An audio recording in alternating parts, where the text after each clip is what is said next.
నమస్కారం అమరావతి న్యూస్ కి స్వాగతం. ఈనాటి వార్తా విశేషాలు. ఆంధ్రప్రదేశ్ ముఖ్యమంత్రి నారా చంద్రబాబు నాయుడు సింగపూర్ పర్యటనలో 4వ రోజున వరుస భేటీ నిర్వహిస్తున్నారు.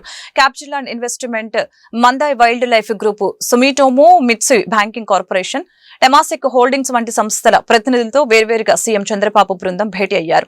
రియల్ ఎస్టేట్ ప్రాజెక్టులు, ఇండస్ట్రియల్ పార్కులు, డేటా సెంటర్లు, గ్రీన్ బిల్డింగ్స్, డిజిటల్ టౌన్షిప్స్ వంటి అంశాలపై క్యాపిటల్ అండ్ ఇన్వెస్ట్మెంట్ ప్రతినిధులు సంజీవ్ దాస్ గుప్తా, గౌరీశంకర్ నాగభూషణంతో సీఎం చంద్రబాబు బృందం చర్చించారు. అమరావతి, విశాఖపట్నం, తిరుపతి వంటి నగరాల్లో ఐటీ పార్కుల ఏర్పాటుకు ప్లగ్ అండ్ ప్లే సదుపాయాలతో కూడిన వర్క్ స్టేషన్ల ఏర్పాటుకి అవకాశం ఉందని సమావేశంలో వివరించారు. సీఎం చంద్రబాబు తమ సంస్థ నుంచి పెట్టుబడులు పెట్టేందుకు ఏపీని ప్రాధాన్యత కలిగిన రాష్ట్రంగా పరిగణిస్తామని క్యాపిటల్ అండ్ ఇన్వెస్ట్మెంట్ ప్రతినిధులు తెలిపారు. వైల్డ్ లైఫ్ పార్కులు, ఎకో టూరిజం, బయోడైవర్సిటీ కాంప్లెక్స్ లు, వైల్డ్ లైఫ్ ఎక్స్పీరియన్స్ జోన్ల ఏర్పాటు వంటి అంశాలపై మందాయ్ వైల్డ్ లైఫ్ గ్రూప్ ప్రతినిధి మైక్ బార్కులేతో చంద్రబాబు చర్చించారు.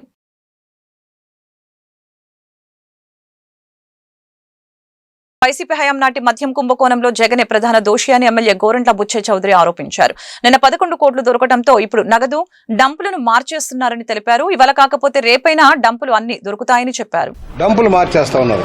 ఎప్పుడైతే నిన్న డంపు బయటకు వచ్చిందో రాత్రి నిన్నటి నుంచి మొదలైపోయింది. వేల కోట్లు దోచారు. మేమందరం 3,500 కోట్లు, 30,000 కోట్లు దోచారు. అది దొరుకుతుంది తక్కువే. కానీ నిన్నటి నుంచి డంపులు మారుస్తున్నాడు. జగన్మోహన్ రెడ్డి గారికి వణుకుపుట్టి ఎక్కడెక్కడ ప్యాలెస్ లో దాచినాయని కూడా తరలిస్తా ఉన్నారు. అన్ని దొరుకుతాయి ఇవాళ కాబట్టి 2 ఒకటే అతనంటే భయం. ఆ హత్యా రాజకీయాలకు పేరు మోసిన జగన్మోహన్ రెడ్డి గారి కుటుంబానికి సంబంధించి భయం ఉంది. అయ్యా నిజం చెప్తే, వాస్తవాలు చెప్తే మనం చంపిస్తాడేమో. ఎందుకంటే గత అనుభవాల దృష్ట్యా భయభ్రాంతులకు గురవుతున్నారు. కానీ తప్పదు, వాస్తవాలు వెలుగులోకి వస్తాయి. ఇవాళ ఈడీ కూడా రంగంలోకి వస్తూ ఉంది. కేవలం 100 కోట్ల రూపాయల దానికే ఢిల్లీలో లిక్కర్ కుంభకోణం చేసాం. 1000 కోట్ల కుంభకోణాన్ని ఎలా వదిలేయాలి? మళ్ళీ కక్కించాలి, దాన్ని వసూలు చేయాలి. దుర్మార్గుని అసలు ఎవరైతే మెయిన్ దోషో అతను శిక్షించబడాలి. 100% బిగ్ బాస్ సీఎం గా అధికార దుర్వినియోగం చేసి దోచుకున్నాడు కనుక అతనే ముఖ్య దోషి. అతనే రాజమండ్రి సెంట్రల్ జైలు వసూలు లెక్కాల్సిన రోజుల దగ్గరలో ఉన్నాయి, అవుతుందని భావిస్తా ఉన్నాం. పార్లమెంట్ ఆవరణలో నటుడు హిందూపురం ఎమ్మెల్యే నందమూరి బాలకృష్ణ సందడి చేశారు. కేంద్ర మంత్రి పెమ్మసాని చంద్రశేఖర్ పార్టీ ఎంపీలతో కలిసి లోక్సభ స్పీకర్ ఓం బిర్లాను మర్యాదపూర్వకంగా కలిశారు. కేంద్ర మంత్రి మనోహర్ లాల్ ఖట్టర్ తో భేటీ అయ్యారు. తన నియోజకవర్గ అభివృద్ధికి సంబంధించిన పలు వినతులు సమర్పించారు. అంతకుముందు బాలకృష్ణకు టీడీపీ ఎంపీ కలిశెట్టి అప్పలనాయుడు తాను రోజు పార్లమెంటుకు వచ్చేందుకు ఉపయోగించే సైకిల్ ని చూపించారు. దీంతో బాలయ్య అక్కడ సరదాగా కాసేపు సైకిల్ నడిపారు. ఎగువ నుంచి బ్యారేజ్కి వస్తున్న వరద నీరు 2,65,000 క్యూసెక్లుగా ఉంది. కృష్ణానది తూర్పు ప్రధాన కాలువ, పశ్చిమ ప్రధాన కాలువ, గుంటూరు ఛానళ్లతో పాటు బ్యారేజీ దిగువకు నీటిని విడుదల చేస్తున్నారు. బ్యారేజీలోని 70 గేట్లు తెరిచారు. 10 గేట్లను 5 అడుగుల మేర, 60 గేట్లను 6 అడుగుల మేర పైకి ఎత్తి నీటిని వదులుతున్నారు. కృష్ణానది పరివాహక ప్రాంత ప్రజలు, లంక గ్రామ ప్రజలు అప్రమత్తంగా ఉండాలని ఎన్టీఆర్ జిల్లా కలెక్టర్ డాక్టర్ జి లక్ష్మీషా విజ్ఞప్తి చేశారు. ఎన్టీఆర్ జిల్లా పరిధిలోని ఇబ్రహీంపట్నం మండలం చిన్నలంకలో కలెక్టర్ పర్యటించి వరద ముంపు పరిస్థితిని పర్యవేక్షించారు. కలెక్టర్ కార్యాలయంలో కంట్రోల్ రూమ్ ఏర్పాటు చేశామన్న ఆయన వరద ముంపు బాధితులు 9154970454 ఫోన్ నెంబర్ కి సమాచారం ఇవ్వాలని సూచించారు. 24 గంటలు కంట్రోల్ రూమ్ అందుబాటులో ఉంటుందని చెప్పారు. తక్షణమే వరద సహాయక చర్యలో పాల్గొనేందుకు క్షేత్రస్థాయిలో సమన్వయ శాఖల బృందాలు సిద్ధం చేశారు. పంట్లు, నాటు పడవలతో నదిలో ప్రయాణించవద్దని, వరద నీటిలో ఈతకు వెళ్లడం, చేపలు పట్టడం లాంటివి చేయవద్దని విపత్తు నిర్వహణ సంస్థ కోరింది. అత్యవసర సహాయం కోసం టోల్ ఫ్రీ నెంబర్లకు సమాచారం ఇవ్వాలని అన్నారు.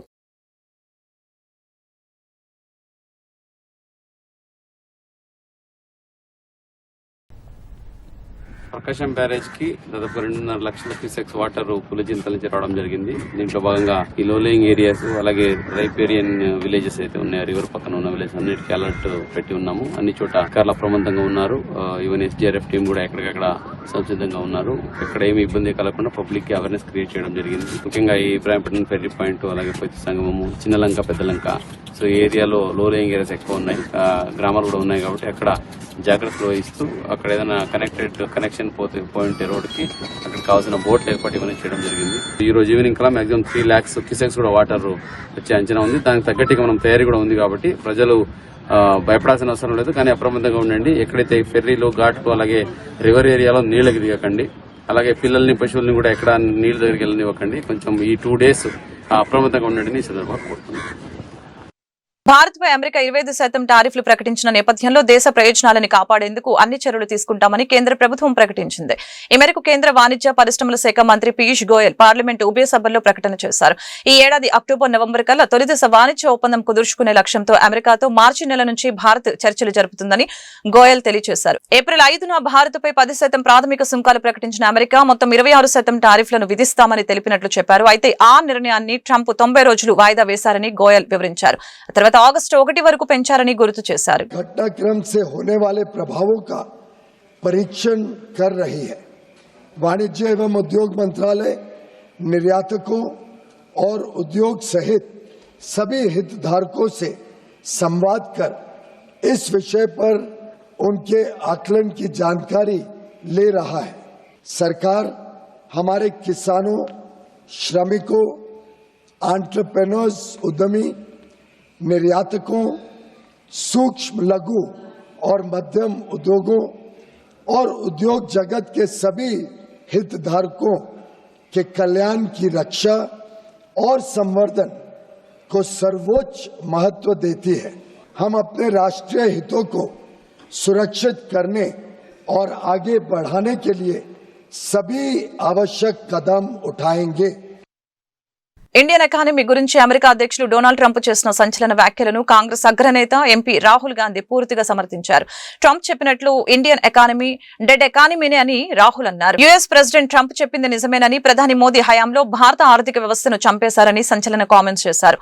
మోదీనే దేశ ఎకానమీని చంపేశారని అన్నారు. ఇవాళ పార్లమెంట్ ఆవరణలో ట్రంప్ చేసిన కామెంట్స్ పై రాహుల్ రియాక్ట్ అయ్యారు. అవును, ట్రంప్ చెప్పింది వాస్తవమే. ప్రధాని ఆర్థిక మంత్రికి తప్ప అందరికీ ఈ విషయం తెలుసునని రాహుల్ గాంధీ అన్నారు.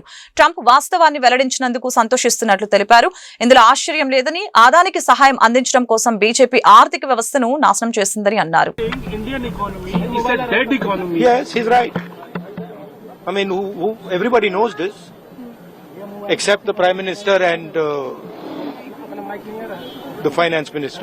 Everybody knows that the Indian economy is a dead economy. I'm glad that President Trump has stated a fact. What more do? Why are you asking this question? लेकिन 25% टैरिफ लगाया प्लस पेनल्टी भी लगा दिया. It is a dead economy. Are you people not aware of this? आपको ये मालूम नहीं है कि इंडियन इकोनॉमी डेड इकोनॉमी है? कोई कंफ्यूजन है आप में? पूरी दुनिया जानती है कि Indian economy is a dead economy और बीजेपी ने इकोनॉमी को खत्म कर दिया है. क्यों खत्म किया है? अदानी जी की मदद करने के लिए खत्म किया. तो आप लोग हैरान क्यों? జగన్ పర్యటనతో నెల్లూరు హాట్ ల్యాండ్ గా మారింది. గత పర్యటనలో కనిపించిన సీన్స్ మళ్లీ కనిపించాయి. పోలీసుల ఆంక్షల మధ్య కొనసాగుతున్న జగన్ పర్యటనలో ఉద్రిక్తతలు చోటు చేసుకుంటున్నాయి. జగన్ చూసేందుకు భారీగా వచ్చిన జనాలు, కార్యకర్తలను పోలీసులు చెదరగొట్టారు. పోలీసుల తీరుపై వైసీపీ నేతలు ఆగ్రహం వ్యక్తం చేశారు. స్వచ్ఛందంగా వచ్చే ప్రజలపై లాఠీ చార్జ్ చేయటం ఏంటని ఈ సందర్భంగా ప్రశ్నించారు. కాకానితో ములాఖాతు తర్వాత జగన్ మాజీ ఎమ్మెల్యే ప్రసన్న కుమార్ రెడ్డి ఇంటికి బయలుదేరారు. ఈ క్రమంలో జగన్ ని చూసేందుకు వచ్చిన వైఎస్ఆర్సీపీ కార్యకర్తలు ప్రజలపై పోలీసులు లాఠీ చార్జ్ చేశారు. పోలీసుల తీరుకి నిరసనగా ప్రసన్న కుమార్ రెడ్డి రోడ్డుపై బైఠాయించి ఆందోళనకు దిగారు. ఈ సందర్భంగా ప్రసన్న కుమార్ రెడ్డి మాట్లాడారు. పోలీసుల తీరుపై ఆగ్రహం వ్యక్తం చేశారు. పోలీసులు తమ కార్యకర్తల్ని అనవసరంగా కొడుతున్నారని ఆరోపించారు. స్వచ్ఛందంగా ప్రజలు తరలి వస్తుంటే అడ్డుకుంటారా అని ప్రశ్నించారు. ప్రజలపై కూడా పోలీసులు లాఠీ చార్జ్ చేయడం ఏంటని ప్రశ్నించారు. జనం రాకుండా రోడ్లు తవ్వేస్తున్నారని, మీరు ఎన్ని చేసినా వైఎస్ జగన్ అభిమానుల్ని ఆపలేరని ఆయన స్పష్టం చేశారు. చంద్రబాబు నాయుడు గారి పుణ్యాన ఉచిత పంటల బీమా గాలికి వదిలేసిన పరిస్థితి, చంద్రబాబు నాయుడు గారి పుణ్యాన రైతులకు అందుతా ఉన్న రైతు భరోసా అన్న పథకం చంద్రబాబు నాయుడు గారి దగ్గరుండి కూనీ చేసిన పరిస్థితి, రైతు వ్యవసాయం చేసుకోవడం చంద్రబాబు నాయుడు గారి పాలనలో రైతులు ఆత్మహత్య శరణ్యమన్న పరిస్థితిలోకి ఈరోజు వ్యవసాయం దిగజారింది. రాష్ట్రంలో ఈరోజు లా అండ్ ఆర్డర్ పూర్తిగా పోయిన పరిస్థితి, రెడ్ బుక్ రాజ్యాంగం ఈరోజు రాజ్యాంగం వెళ్తా ఉన్న పరిస్థితి, సూపర్ 6లు, సూపర్ 7లు మోసాలే అయి ఇంతకు ముందు జగన్ ఉన్నప్పుడు ఇస్తా ఉన్న ప్రతి పథకము రద్దయిపోయి ఈరోజు ప్రజల బతుకులు, పేదవాడి బతుకులు ఈరోజు అల్లాడుతా ఉన్న పరిస్థితులు ఈరోజు రాష్ట్రంలో కనిపిస్తూ ఉన్నాయి. ఇలాంటి పరిస్థితుల్లో చంద్రబాబు నాయుడు గారు ప్రజలకు సమాధానం చెప్పుకోలేక, ప్రజలు ఎక్కడ గొంతు విప్పుతారేమో అని చెప్పి ఆ గొంతును నొక్కడానికి చంద్రబాబు చేస్తా ఉన్న ప్రయత్నమే ఈ రెడ్ బుక్ రాజ్యాంగం. నిజంగా ఈరోజుసారి గమనించినట్లయితే ఇదే ప్రసన్న నా పక్కన ఉన్నాడు. నెల్లూరులో జరిగిన ఈ 2 ఉదంతాలు చెప్తా. ఎంతగా దిగజారిపోయాడు చంద్రబాబు నాయుడు అని చెప్పడానికి 2 ఉదంతాలు స్పష్టంగా కనిపిస్తాయి. నా పక్కన ప్రసన్న ఉన్నాడు. 6 సార్లు తాను ఎమ్మెల్యే. అలాంటి ప్రసన్నను చంద్రబాబు నాయుడు గారు గతంలో ఎప్పుడు జరగలా ఇలాంటి పరిస్థితులు. రాష్ట్రంలో ప్రత్యర్థులు ఎవరైనా కూడా ప్రెస్ స్టేట్మెంట్లు ఇచ్చుకుంటూ ఉంటారు. అటువైపున ఉన్న పార్టీ వాళ్ళు ఇటువైపున వాళ్ళు ప్రెస్ స్టేట్మెంట్లలో స్టేట్మెంట్లు ఇస్తారు. ఇటువైపున వాళ్ళని కూడా ప్రెస్ స్టేట్మెంట్లలో ఇస్తారు స్టేట్మెంట్లు. అటువైపున ఉన్న వాళ్ళు ఇటువైపున అన్అబ్జెక్షనబుల్ లాంగ్వేజ్ వాడినప్పుడు ఇటువైపున ఉన్న వాళ్ళు కూడా అన్అబ్జెక్షనబుల్ లాంగ్వేజ్తో అటువైపున వాళ్ళని కూడా విమర్శిస్తూ ఉండడం ప్రజాస్వామ్యంలో మనం రోజు చూస్తూ ఉన్న పరిస్థితి. కానీ ఎప్పుడూ కూడా ఇలా మనుషులను చంపేయడానికి ఏకంగా 80 మందిని 100 మందిని ఇళ్లకు పంపించేసేసి వాళ్ళు తాగుండి రాడ్లతోనూ కర్రలతోనూ మారునాయుధాలతోనూ వచ్చి కార్లను కూడా తిప్పివేసి పడేసే పరిస్థితిలోకి వాళ్ళు వచ్చి ఇల్లు మొత్తం ధ్వంసం చేసి ఇంట్లో 83 ఏళ్ల ప్రసన్న. వైసీపీ అధినేత మాజీ సీఎం వైఎస్ జగన్ పై హోంమంత్రి వంగలపూడి అనిత ఆసక్తికర వ్యాఖ్యలు చేశారు. జగన్ మానసిక పరిస్థితిపై చర్చ జరగాలని డిమాండ్ చేశారు. ప్రస్తుతం జగన్ జైలు యాత్రలు జరుగుతున్నాయని ఎద్దేవా చేశారు. సీఎం చంద్రబాబు కష్టపడి దేశాలు పట్టుకుని తిరుగుతూ ఉంటే జగన్ బాధ్యత రహితంగా ప్రవర్తిస్తున్నారని మండిపడ్డారు. మహిళలపై నీచంగా మాట్లాడిన వ్యక్తిని జగన్ పరామర్శించడం జుగుప్సాకరంగా ఉందని చెప్పారు. ఎమ్మెల్యే ప్రశాంత్ రెడ్డిపై ప్రసన్నకుమార్ రెడ్డి మాటల్ని జగన్ సమర్థిస్తున్నారా అని హోంమంత్రి ప్రశ్నించారు. సీఎం చంద్రబాబుతో హోంమంత్రి అనిత సమావేశమయ్యారు. తాజా రాజకీయ పరిణామాలు, సిట్ దర్యాప్తు, ఇతర అంశాలపై చర్చ జరిగింది. తీసిన పరిస్థితి ఈ రోజు మనం ఆ క్యాన్వాయ్లో గనక అబ్జర్వ్ చేస్తారండి, వెళ్తున్నంత సేపు కూడా నెమ్మదిగా వెళ్ళటం, కావాలని అభివాదాలు చేసుకుంటూ వెళ్ళటం, తోపులాటలు జరిగేటట్టుగా క్రియేట్ చేయటం లేదు. బండి కింద ఒక మనిషి పడిపోతే స్పృహ ఉండదా అంటే నాకు అర్థం కాదు. ఒక బండి కింద ఒక చిన్న కుక్కపిల్ల పడితేనే మనకు తెలుస్తుంది. అటువంటిది మనిషి తలకాయ బండి కింద ఉండి కనీసం పక్కకు తిరిగి లాగేసారే తప్పించి ఆ రోజు ఆ వ్యక్తిని కనుక ఇన్ టైంలో హాస్పిటల్కి తీసుకెళ్ళి ఉంటే డెఫినెట్గా అతను బతికేవాడు కదా. కనీసం ఆ సామాజిక స్పృహ లేదు, కనీసం ఆ హ్యుమానిటీ లేదు. అంటే ఒక రకమైన మానసిక పరిస్థితి, అదే అంట ఒక సైకో పరిస్థితి ఎలా ఉంటుందో ఆ రకంగా వెళ్ళిన పరిస్థితి మనం చూసాం. అదేవిధంగా మీ అందరికీ తెలుసు, రాప్తాడు వెళ్ళాడు, హెలికాప్టర్ ఏదో కన్నం పడిందని అక్కడ ఒక రకమైన డ్రామా ఆడాడు. చిత్తూరు బంగారుపాళ్యం వెళ్ళాడు, అక్కడికి వెళ్ళి ఒక ఏకంగా మామిడి పళ్ళు అన్నిటిని తెలిసి రోడ్డు మీదకి తీసుకొచ్చి రోడ్డు మీద పడేసి పంటని నాశనం చేసేటట్టుగా తొక్కించుకొని వెళ్ళిపోయారు. దాని గురించి పాపం రైతు బయటకు వచ్చి ఆ రైతుకి ఈ రోజుకి కూడా డబ్బులు ఇవ్వకపోతే వాపోయిన పరిస్థితి. సంవత్సరం అంతా కష్టపడి పండించిన పంట నేలపాలైపోయింది, తొక్కించి పడేశారని ఆ రైతు కంటనీరు పెడతా ఉంటే దాని గురించి కూడా స్పందించిన పరిస్థితి. వీళ్ళు ఈరోజు మాట్లాడుతున్నారు. పైగా బయటకు వచ్చి మాట్లాడతాడండి ఈరోజు మన జగన్మోహన్ రెడ్డి ఫార్వర్డ్ చేస్తే, వాట్సాప్లో ఫార్వర్డ్ చేస్తేనే కేసులు పెడుతున్నారు అని మాట్లాడుతున్నాడు. జగన్మోహన్ రెడ్డి గారు మీరు మాట్లాడుతున్నారా అండి దాని గురించి? వాట్సాప్లో చిన్న మెసేజ్ ఫార్వర్డ్ చేసినందుకు 60 సంవత్సరాలు పైబడిన రంగనాయకమ్మ గారు ఒక సామాజిక కార్యకర్తను తీసుకెళ్లి సిఐడి ఆఫీసులో ఏ టైంలో కూర్చోబెట్టారు మీరు మర్చిపోయారా? అదే అంకబాబు గారిని ఏ టైంలో తీసుకెళ్ళి కూర్చోబెట్టారు ఒక జర్నలిస్ట్ని మీరు మర్చిపోయారా? అప్పట్లో నలంద కిషోర్ గారిని ఒక ఆయన ఇలాగే వాట్సాప్ మెసేజ్ పంపించినందుకు ఏం చేశారు మీరు మర్చిపోయారా? ఒక ట్వీట్ని రీట్వీట్ చేసినందుకు ఇప్పుడు ఎమ్మెల్యే అప్పుడు మన గౌతి శిరీష గారిని తీసుకెళ్లి సిఐడి ఆఫీసులో ఎంతసేపు కూర్చోబెట్టారో మీరు మర్చిపోయారా? ఇలాంటి ఎగ్జాంపుల్స్ తీయాలంటే మేము చాలా తీయొచ్చండి. ఇటువంటి పరిస్థితులు ఉన్న ఈ నేపథ్యంలో నేను ఒకటే కోరుకుంటున్నా జగన్మోహన్ రెడ్డి గారిని, జగన్మోహన్ రెడ్డి ఈరోజు మహిళలకి క్షమాపణ చెప్పాలి. ఎందుకంటే ఒక మహిళ గురించి నీచంగా మాట్లాడిన వాడి ఇంటికి వెళ్ళి నువ్వు పరామర్శ చేస్తున్నావు అంటేనే మహిళల పట్ల నీకున్న చిత్తశుద్ధి అర్థమవుతుంది. మహిళలకి ఎట్టి పరిస్థితుల్లోని కూడా క్షమాపణ చెప్పాల్సిన బాధ్యత జగన్మోహన్ రెడ్డి మీద ఉంది. ఇవన్నీ ఒక పక్క జరుగుతున్నాయండి. అంటే వీళ్ళు ఎలాగ మనల్ని మోల్డ్ చేస్తారు, ఎలాగ పబ్లిక్కి. వైసీపీ అధినేత మాజీ సీఎం వైఎస్ జగన్ నెల్లూరు పర్యటనలో భాగంగా చేసిన వ్యాఖ్యలపై నెల్లూరు రూరల్ ఎమ్మెల్యే టీడీపీ నేత కోటంరెడ్డి శ్రీధర్ రెడ్డి స్పందించారు. గురువారం నెల్లూరులో ఆయన విలేకరులతో మాట్లాడారు. ముఖ్యమంత్రి నారా చంద్రబాబు నాయుడు తన బ్రాండ్ ఇమేజ్ తో రాష్ట్రాన్ని ముందుకు తీసుకువెళ్తున్నారని చెప్పారు. అలాంటి సీఎం ను అభినందించుకున్నా పర్వాలేదు, కానీ ఆయనను శాపనార్థాలు పెడుతున్నారని మండిపడ్డారు. గతంలో హెలికాప్టర్ వద్ద తోపులాట జరిగితే పోలీసుల వైఫల్యం అంటూ ప్రభుత్వంపై నిందలు వేశారని గుర్తు చేశారు. అయితే వైసీపీ అధినేత మాజీ సీఎం వైఎస్ జగన్ నెల్లూరు పర్యటన సందర్భంగా ముందస్తు చర్యలు తీసుకుంటే ఆంక్షలు అంటున్నారని వైసీపీ వైసీపీ నేతల వైఖరిపై ఆగ్రహం వ్యక్తం చేశారు. సీఎం చంద్రబాబును బావిలో దూకాలని వైఎస్ జగన్ అంటున్నారని అన్నారు. కానీ ఆంధ్రప్రదేశ్ రాష్ట్రాన్ని భ్రష్టు పట్టించిన వైఎస్ జగన్ బావిలో దూకాలని పేర్కొన్నారు. జగన్ పర్యటన సందర్భంగా హెడ్ కానిస్టేబుల్ చేయి విరక్కొట్టారని అన్నారు. జగన్ రెడ్డి గారు పాపం మీరు మాట్లాడుతూ ఉంటే మీరేమంటున్నారు? చంద్రబాబు నాయుడు బావిలో దూకమన్నారు. 3 ఏళ్ల తర్వాత అధికారంలోకి వస్తా అన్నారు. వస్తే ఇదే పద్ధతి అన్నారు. మీరు మాట్లాడుతూ ఉంటే మీ పక్కన మీ అనుచరులు రఫా రఫా రఫా రఫా రఫా రఫా రఫా అంటున్నారు. ఏంద్రా స్వామి రఫా రఫా? ఏంద్రా రఫా రఫా? ఇదేమన్నా టెంకాయ చెట్లా? రఫా రఫా అరటి చెట్లా? రఫా రఫా అవునాయా? జగన్ రెడ్డి గారి పక్కన చేరి రఫా రఫా రఫా రఫా రఫా అంటున్నారే. 16 నెలలు మీ అధికారాన్ని వదులుకొని జగన్ రెడ్డిని ధిక్కరించి ఈదుల్లోకి వచ్చా. ఆ 16 నెలలు నా మీదకి ఎందుకు రాలేదురా? రఫా రఫా రఫా రఫా రఫా. ఏ రఫా రఫా మీకే వచ్చా? రఫా రఫా మీ పేటెంటా? ఏంది రఫా రఫా?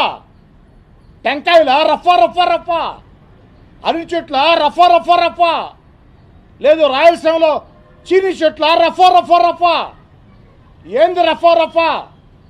16 నెలలు జగన్ రెడ్డి గారు వంది మగదులారా, మీకందరికీ సవాల్ చేస్తున్నా. మీరు అధికారంలో ఉన్న వేళ సర్వశక్తివంతుడు జగన్మోహన్ రెడ్డి తిరుగులేదనుకున్న వేళ మీ అధికారాన్ని ధిక్కరించి 16 నెలలు నేను నా వెంట నడిచే నాయకులు కార్యకర్తలు వీధుల్లోకి వచ్చాం. ఆ రోజు రఫా రఫా రఫా రఫా రఫా ఎట్టబోయిందిరా స్వామి? సినిమా డైలాగులు ఎందుకురా? సినిమా డైలాగులు దేనికి? మీరు రఫా రఫా రఫా రఫా అంటా ఉంటే మేమంతా శాంతి శాంతి శాంతి శాంతి అంటామా? చర్యకి ప్రతి చర్య ఖచ్చితంగా ఉంటుంది ఆయన. కాబట్టి సినిమా డైలాగులు వద్దు. రఫా రఫా అది సినిమా డైలాగు. నిజ జీవితంలో వద్దు నాయన. నిజ జీవితంలో రఫా రఫా అనే దానికంటే ఎదుటి మనిషిని ప్రేమిస్తే ఏమవుతుంది? మహా అంటే తిరిగి ప్రేమిస్తారు. ఎదుటి మనిషిని ప్రేమిస్తే ఏమవుతుంది? మహా అంటే తిరిగి ప్రేమిస్తారు. ఈ విధానంలో బోండి స్వామి 11 సీట్లు మీకు ఇచ్చినా కనుచూపు. అవుట్ సోర్సింగ్ కార్మికులకు సంక్షేమ పథకాలు వర్తింపజేస్తామని గుంటూరు తూర్పు ఎమ్మెల్యే మహమ్మద్ నజీర్ స్పష్టం చేశారు. అర్హత ఉన్న ప్రతి ఒక్కరికి సంక్షేమ ఫలాలు అందిస్తామని చెప్పారు. ఎన్నికల హామీలన్నీ ఒక్కొక్కటిగా అమలు చేస్తున్నామని వివరించారు. స్థానిక 11వ డివిజన్ ఆనందపేటలో జరిగిన సుపరిపాలనలో తొలి అడుగు కార్యక్రమంలో ఎమ్మెల్యే నజీర్ పాల్గొన్నారు. ఈ సందర్భంగా స్థానికులు ఆయనకు అపూర్వ స్వాగతం పలికారు. ఏడాది కూటమి పాలనలో సాధించిన సంక్షేమం, అభివృద్ధి గురించి ప్రతి ఇంటికి ఎమ్మెల్యే వివరించారు. అంతేకాకుండా వారు ఎదుర్కొంటున్న సమస్యల్ని అడిగి తెలుసుకున్నారు. ఆయా సమస్యల్ని సకాలంలో పరిష్కరించాలని సంబంధిత అధికారులను ఆదేశించారు. ఈ మేరకు ఎమ్మెల్యే మీడియాతో మాట్లాడారు. గత వైసీపీ పాలకులు ఈ ప్రాంతం వైపు తొంగి చూడలేదని ఆరోపించారు. కూటమి ప్రభుత్వం రాకతో మెరుగైన మౌలిక వసతులతో పాటు పారదర్శకమైన పౌర సేవలు అందిస్తున్నామని వివరించారు. కూటమి ప్రభుత్వం ఏర్పడిన తర్వాత ప్రజాక్షేత్రంలో ఎన్నికల్లో ఇచ్చినటువంటి ఒక్కొక్క హామీని పూర్తి స్థాయిలో నెరవేరుస్తూ ఈరోజు 1 సంవత్సరం దాటిన సందర్భంగా సుపరిపాలనలో తొలి అడుగుల కార్యక్రమంలో భాగంగా ఈరోజు ఆనందపేట ప్రాంతంలో పర్యటించడం జరుగుతూ ఉంది. ముఖ్యంగా పేద ప్రజలు నివసించేటువంటి ఈ ప్రాంతంలో అనేక రకాల సమస్యలు ఉన్నాయి. గత 5 సంవత్సరాల నుంచి కనీసం ఇటువైపు తొంగి చూసినటువంటి పరిస్థితి లేదు. ఎన్నికల తర్వాత దాదాపు 3 సార్లు ఈ ప్రాంతంలో పర్యటించడం జరిగింది.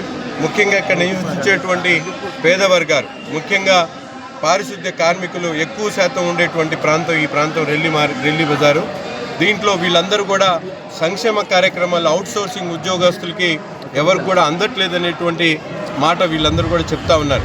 దీని మీద ప్రత్యేకమైనటువంటి శ్రద్ధ తీసుకొని ప్రభుత్వ దృష్టికి తీసుకొని వెళ్ళి ముఖ్యంగా పారిశుద్ధ్య కార్మికులు రెక్కాడితే డొక్కాడనటువంటి కుటుంబాల్లో నివసించేటి వీళ్ళందరికీ కూడా తప్పకుండా సంక్షేమ కార్యక్రమాలు కూడా భాగస్వామ్యం ఇవ్వాల్సినటువంటి అవసరం ఉంది. ఎందుకంటే 13,000 రూపాయలు జీతంతో ఈరోజు 3 పిల్లల్ని చదివించుకోవడం కానీ, వృద్ధులకు పెన్షన్ రాకపోవడంతో అనేక రకాల ఇబ్బందులు పడుతూ ఉన్నారు. ఇటువంటి సమస్యను తప్పకుండా గౌరవ ముఖ్యమంత్రి గారి దృష్టికి తీసుకుని వచ్చి ఈ ప్రాంతంలో నివసించేటువంటి ప్రతి ఒక్క తల్లికి కూడా ఈ సందర్భంగా మాటిస్తూ ఉన్నాం. తప్పకుండా రాబోయేటువంటి 1 సంవత్సర కాలంలో ఈ ప్రాంతాన్ని పూర్తిగా అభివృద్ధి చేస్తాం. ప్రతి ఇంటికి కూడా కావాల్సినటువంటి సంక్షేమ కార్యక్రమాలు, ముఖ్యంగా పెన్షన్ కానీ, తల్లికి వందనం కార్యక్రమం కానీ, ఉచిత గ్యాస్ పథకం కానీ అనేక కార్యక్రమాలు ఈరోజు ప్రభుత్వం ఎంతో కష్టపడినా కూడా చంద్రబాబు నాయుడు గారు పేదవారి కోసం అనేక కార్యక్రమాలు చేస్తూ ఉన్నారు. తప్పకుండా ప్రతి గడప కూడా ఈ కార్యక్రమాలు తీసుకునేటటువంటి కార్యక్రమం తప్పకుండా చేస్తానని చెప్పి ఈ సందర్భంగా తెలియజేస్తూ, క్షేత్రస్థాయిలో ప్రతిరోజు కూడా కూటమి నాయకత్వం యావత్తు కూడా ప్రజల దగ్గరికి వెళ్తూ ఉన్నాం. చిన్న చిన్న సమస్యలు, మంచినీరు, సురక్షితమైనటువంటి మంచినీరు దగ్గర నుండి ఆ ప్రాంతంలో శానిటేషన్ ఎలా ఉంది, ప్రజలకు వీధి దీపాలు వెలుగుతూ ఉన్నాయా లేదా, అన్ని విషయాల మీద కూడా దృష్టి పెడతా ఉన్నాం. తప్పకుండా ఒక సుపరిపాలన తొలి అడుగు కార్యక్రమం కాకుండా ప్రతిరోజు కూడా ప్రజాక్షేత్రం నుండి ప్రజా సమస్యలను పరిష్కరించేటువంటి దిశగా ముందుకు సాగుతామని చెప్పి ఈ సందర్భంగా తెలియజేస్తాం. AP assembly minority committee chairman గా నియమితులైన గుంటూరు తూర్పు ఎమ్మెల్యే మహమ్మద్ నజీర్కి అభినందనలు వెల్లువెత్తుతూ ఉన్నాయి. ప్రధానంగా మైనార్టీ సంఘాలు ఆయన్ను ఘనంగా సత్కరిస్తూ ఉన్నాయి. దీర్ఘకాలికంగా అపరిష్కృతంగా ఉన్న సమస్యల్ని పరిష్కరించాలని మైనార్టీ వర్గాల నుంచి వస్తున్న విజ్ఞప్తులపై మహమ్మద్ నజీర్ సానుకూలంగా స్పందిస్తున్నారు. గుంటూరు చౌత్రా సెంటర్ లో గోల్డ్ వర్కర్స్ అసోసియేషన్ ఆధ్వర్యంలో AP assembly minority committee chairman MLA Nazeer ని ఘనంగా సత్కరించారు. ఈ సందర్భంగా జరిగిన అభినందన సభలో ఎమ్మెల్యే మాట్లాడారు. రాజకీయంగా తనకొచ్చిన అవకాశాలని సద్వినియోగం చేసుకుని ప్రజలకు సేవ చేస్తామని ప్రకటించారు. మైనార్టీ కమిటీ చైర్మన్ గా వారి అభివృద్ధికి కృషి చేశామని చెప్పారు. పెద్దలందరికీ, జాదా గారికి, అలాగే ఆంజనేయ ప్రసాద్ గారికి, పెద్దలకి, అందరికి ముందున్నటువంటి సోదరులందరికీ కూడా, స్వర్ణకారణ వర్క్ చేసేటువంటి సోదరులందరికీ, నా మిత్రులందరికీ కూడా నమస్కారాలు. మీ అందరికీ కూడా తెలుసు, మనందరం కూడా ఒకే చోట పుట్టి పెరిగినటువంటి వాళ్ళు. నేను ఇదే ప్రాంతంలో పుట్టాను, ఇక్కడే ఉంటున్నాను, ఇక్కడే వ్యాపారం కానీ, విద్య కానీ, రాజకీయాలు కానీ ఇక్కడే చేస్తా ఉన్నాను. మీ అందరి ఆశీస్సులతో పొందుతున్న ఒక అవకాశం ఇచ్చాడు శాసనసభ్యుడిగా. దాని తర్వాత ఈ ప్రభుత్వంలో క్రియాశీలకంగా పనిచేయడంతో చంద్రబాబు నాయుడు గారు మైనారిటీ అసెంబ్లీ కమిటీ చైర్మన్ చేయడం జరిగింది. ఈ పదవి సాధారణంగా మన గుంటూరు హిస్టరీలో జానీ గారు కూడా చేయలేదు. దానికన్నా ముందు నక్కానంద్ బాబు గారు ఒకరు చేశారు. దీనికి ముందు ఈ పదవి అనేది కేవలం ఒక ఆడంబరం కాదు, ఇది ఒక బాధ్యత. ఇప్పుడు శాసనసభ్యుడి కన్నా దీని మీద చాలా పెద్ద బాధ్యత ఉంది. ఎందుకంటే రాష్ట్రంలో ప్రభుత్వం ఏదైతే మైనారిటీలకు సంబంధించినటువంటి పథకాలు కానీ, అభివృద్ధి కార్యక్రమాలు కానీ, వారికి అందాల్సినటువంటి హక్కులు కానీ, వాళ్ళ బాధ్యతలు కానీ, వీటన్నింటినీ కూడా ఎక్కడైనా లోపాలు ఉంటే వాటిని సరిదిద్దేటువంటి అంశాన్ని ఈ పదవి ద్వారా నాకు దొరుకుతుంది. ముఖ్యంగా అనంతపూర్ జిల్లాలో ఎక్కడైనా ఒక మైనారిటీలకు సంబంధించినటువంటి హాస్టల్ సరిగ్గా లేకపోయినా దాని మీద పూర్తిగా దృష్టి సారించి ఇక్కడ కలెక్టర్ గారికి ఫోన్ చేస్తే ఆమె రెస్పాండ్ అవ్వాలి. వాళ్ళు స్పందించి దాని మీద నాకు వెంటనే ఆన్సర్ ఇవ్వాల్సినటువంటి పరిస్థితులు ఉంటాయి. అలాగే ఏ స్థాయిలో కూడా ఎటువంటి చిన్న సమస్య వచ్చినా అసెంబ్లీలో మైనారిటీలకు సంబంధించినటువంటి ఇష్యూ, మైనారిటీలు అంటే కేవలం ముస్లింసే కాదు, ఫార్సీలు ఉన్నారు, జైన్స్ ఉన్నారు, సిక్కులు ఉన్నారు, అలాగే క్రిస్టియన్స్ ఉన్నారు, వీళ్ళందరూ కూడా మైనారిటీస్ కిందే వస్తారు.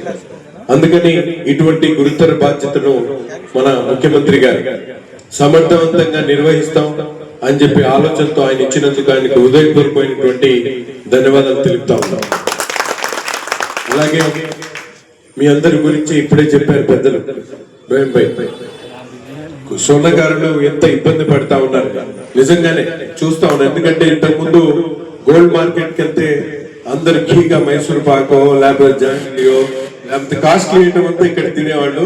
కాస్ట్లీ బట్టలు గానీ, కాస్ట్లీగా ఉండే చెప్పులు గానీ, ఏదైనా లగ్జరీ లైఫ్ లీడ్ చేయాలంటే స్వర్ణకారులు లీడ్ చేసేవాళ్ళు గుంటూరులో. ఈ వార్తలు ఇంతటితో సమాప్తం. మరొక బులెటిన్ లో మళ్ళీ కలుద్దాం.